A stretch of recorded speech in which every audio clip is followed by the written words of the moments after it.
the sons of God mixing with the daughters of the earth. The Book of Enoch offers a disturbing vision of the fall of the angels who lust after earthly women.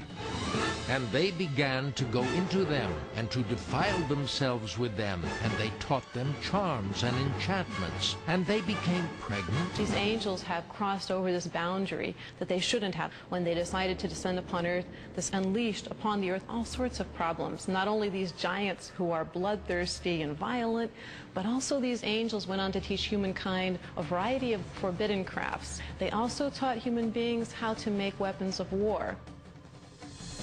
Now, the good angels, the ones not tempted by these beautiful women, go to God and say, you know, there's a lot of bloodshed caused by these bad angels. The Maya and Incas of South America believed a race of giants existed on Earth before the Great Flood. So did many other ancient civilizations. Some took them for gods. Others left likenesses of them in stone or wrote about them in their histories. As long as 6,000 years ago, another remarkable civilization evolved.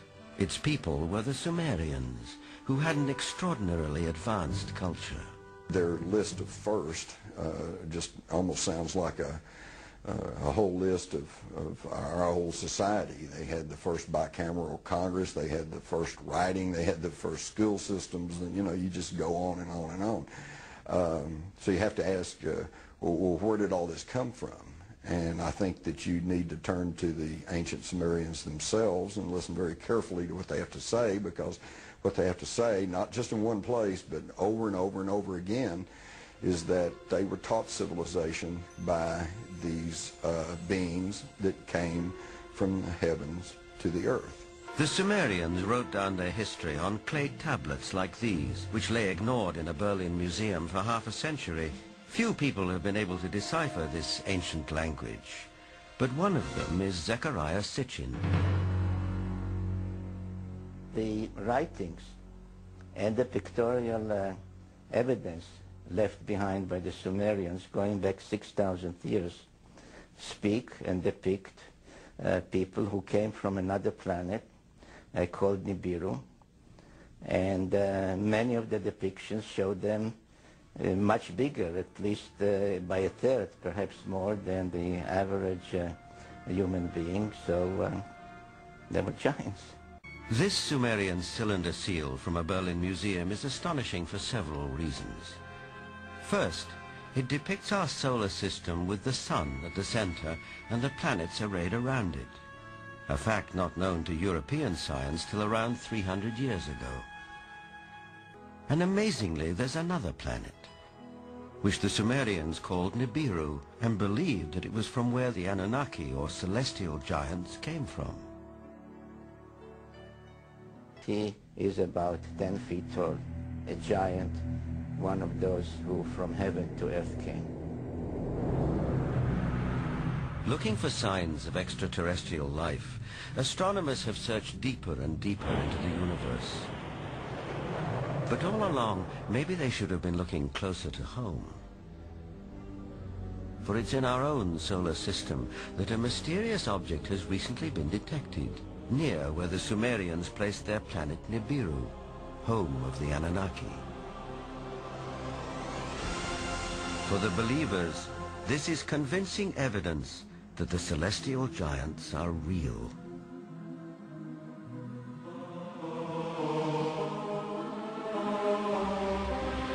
The ancient Sumerian text, just in a very broad overview, basically tell us that more than 400,000 years ago, that these Anunnaki came from space and landed on the earth in the Tigris-Euphrates Valley.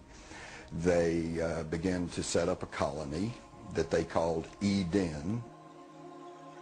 According to Genesis, Eden, or Eden, is where Adam was created from dust and Eve from one of his ribs.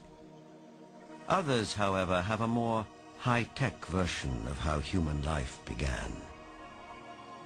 In time, needing manpower, needing workers, jumped the gun on evolution using genetic engineering and they produced a hybrid.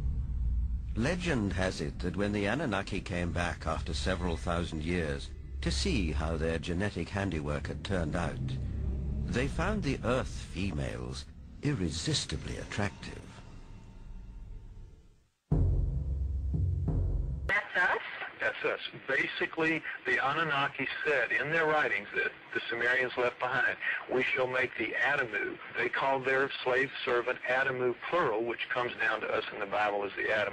We shall make the Adamu in our own image, after our own likeness, word for word in the Bible, and they did that. So no, wait a minute. we look like...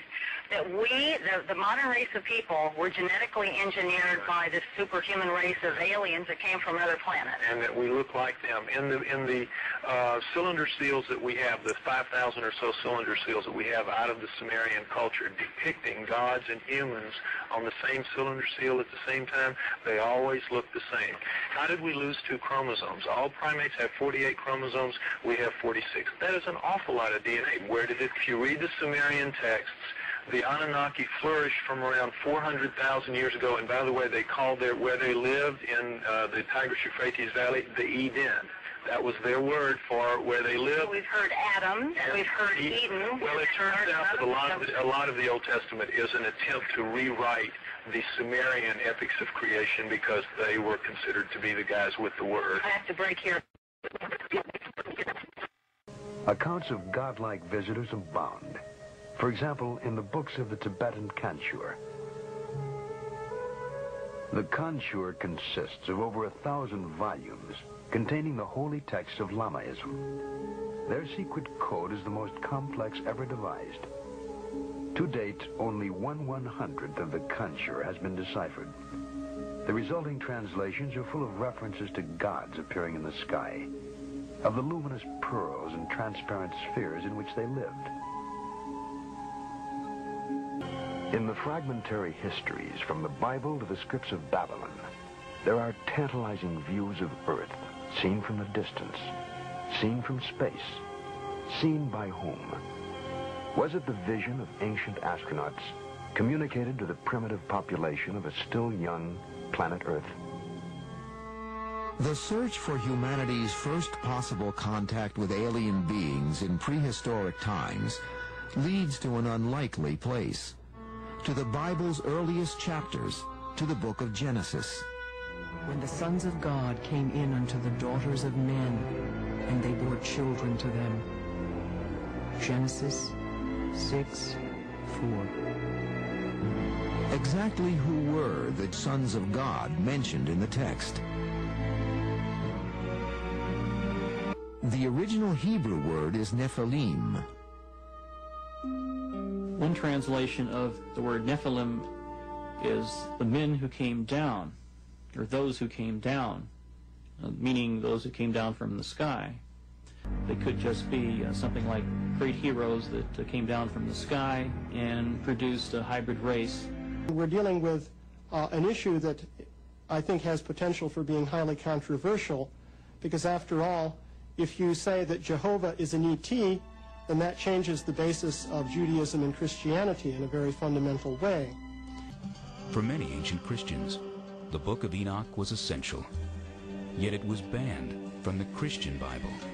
We don't know why this literature was ultimately excluded from the canon. Perhaps it's because of its description of the fall of the rebel angels and their mating with mortals.